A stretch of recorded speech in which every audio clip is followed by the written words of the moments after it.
Shalom, all praise, honor, and glory to Yahweh Bahasham, Yahweh Shai. Now, I was talking to this dude whose doctrine was just all over the place, man. If I was just to cut everything that he was saying, I could probably make a movie. But I'm gonna just take one of the things he said and basically do a video on that. And one of the things that he said was that we don't need the name of the Lord because our righteousness could save us.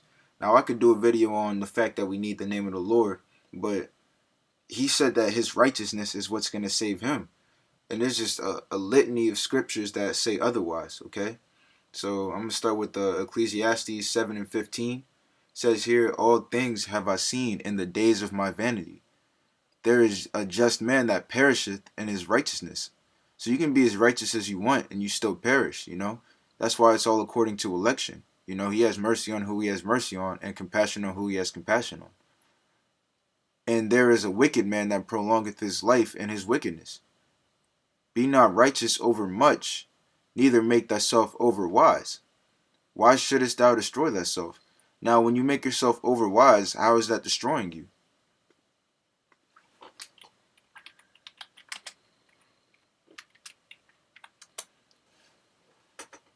Yeah, start at 26.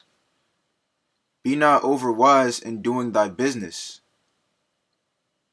and boast not thyself in the time of thy distress. I don't know if I call it the scripture, but this is Sirach 10 and 28. It says, and boast not thyself in the time of thy distress.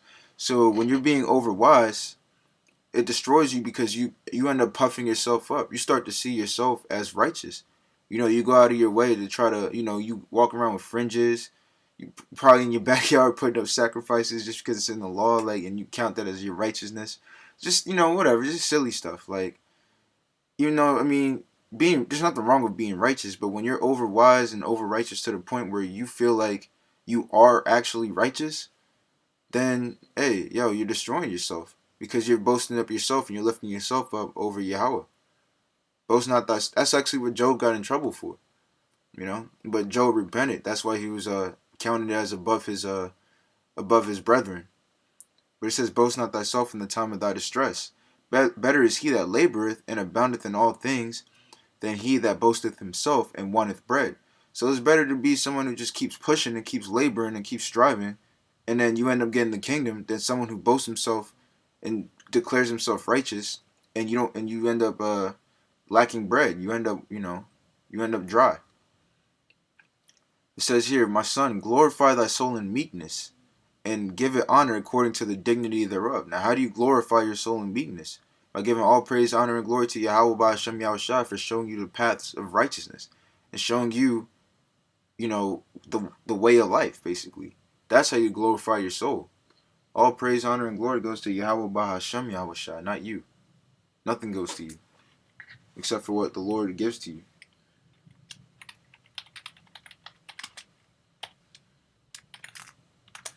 All right, Deuteronomy 9 verse 4.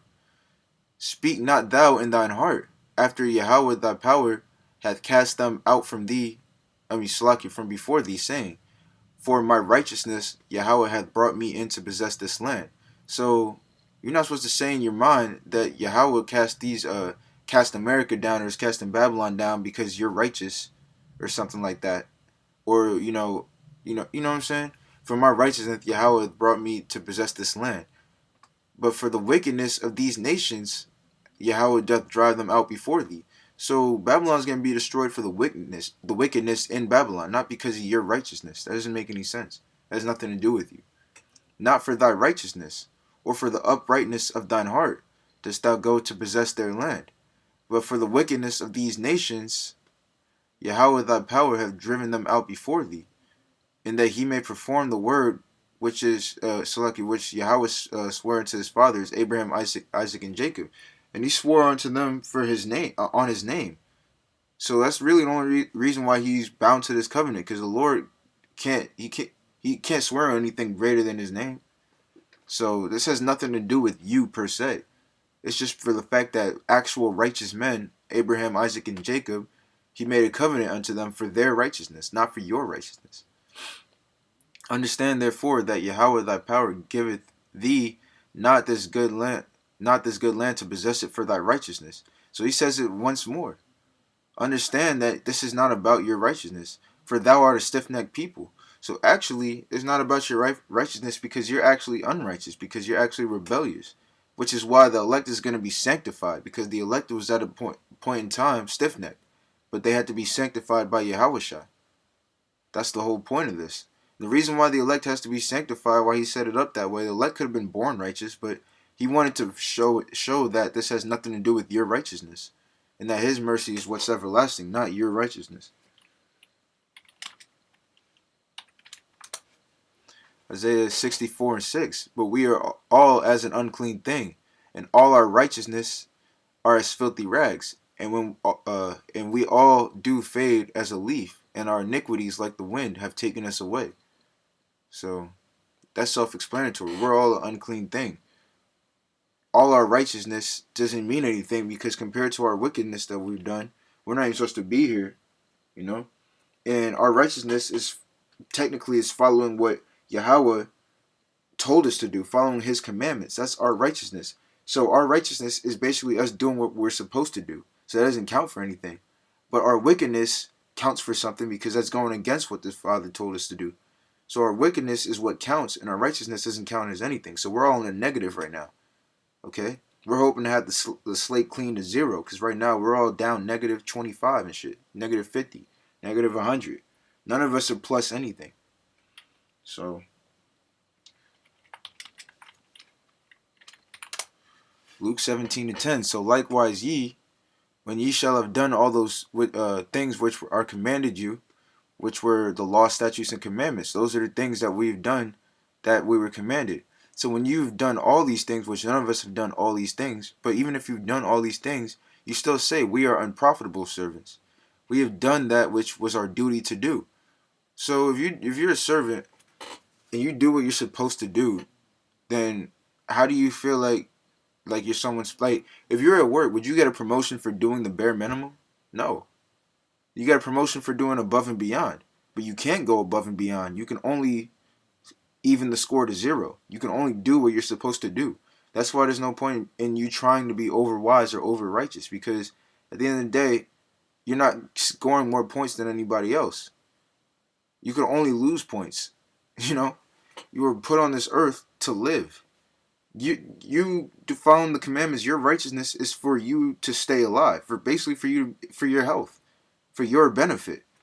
So if I decide to drink water instead of drink soda, or if I decide to eat beef instead of pork, does that make me, like, what does that mean? That just means that I decided that to follow the Lord, that drinking, and not Salaki, that eating beef is a healthier choice than eating pork. That's all it means. It doesn't mean that I deserve to be saved now, you know. But I'm just talking, man, because at the end of the day, wow, I'm typing second Esdras in the blue letter. At the end of the day, man, some people, like, it's like they don't read the scriptures, man. They just come up with their own doctrines, and then when they're forced to prove it, they just start winging it. Like, it's just craziness. But here's I want to see if I want to start up or not. Actually, no, I'm gonna start at 48. Second Esdras 8:48. In this thou art marvelous before the Most High, in that thou hast humbled thyself, as it becometh thee, and hast not judged thyself worthy to be much glorified among the righteous. So Esdras didn't see himself as righteous, and that's what made him marvelous before the Most High, because he humbled himself, and then he didn't judge himself worthy to be much glorified among the righteous. And that's how you glorify yourself as your, let me go back to Sirach. That's a perfect example of this. My son, glorify thy soul in meekness. Because when you glorify your soul in meekness, really, what you're doing is saying, I don't deserve anything. And the Lord looks at that and he respects that. And give it honor according to the dignity thereof. And if you give yourself honor according to the dignity of your soul, then you would say, yo, I'm not shit. And that's how you would glorify yourself. Because that's according to the dignity of your soul. So let me just let me bring one more scripture up.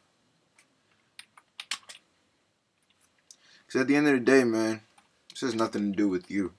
Even if you are of the elect, it still has nothing to really do with you. Alright?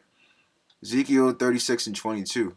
Therefore, saying to the house of Israel, thus saith Yahweh Alanawa, I do not this for your sakes, okay, O house of Israel, but for mine holy name's sake, which ye have profaned amongst the heathen, whither ye went. And I will sanctify my great name, which was profaned among the heathen, which ye have profaned in the midst of them. And the heathen shall know that I am Yahweh, saith the Lord Yahweh, our power, when I shall be sanctified in you before their eyes. So he's going to sanctify us before them. He's going to set us up upright, like Psalm says, in the eyes of our enemies, for his sake, not for our sake, because he made a covenant with us, and he brought us out of Egypt, and then he showed us these righteous laws, statutes, and commandments, and then we basically made him look bad. So he's saying, yo, I'm doing this for my name, because y'all profaned my name. So I got to make my name right in the earth. Now his name's not even feared in the earth. He did the whole Exodus basically to for his name to be feared on the earth. And then after we started going off for thousands of years, it got to the point where the heathen forgot his name. His name used to be dreadful among the heathen. So he's about to make this second Exodus to let these heathen know as a staple for the rest of all eternity who he is. Alright? So with that, hopefully brothers think that this is about their righteousness and about how good they could be. You gotta come up out of that, man. Your righteousness is as filthy rags. So, all praise, honor, and glory to Yahweh Bahasham Yahweh Shai. Not to you. Alright? Shalom.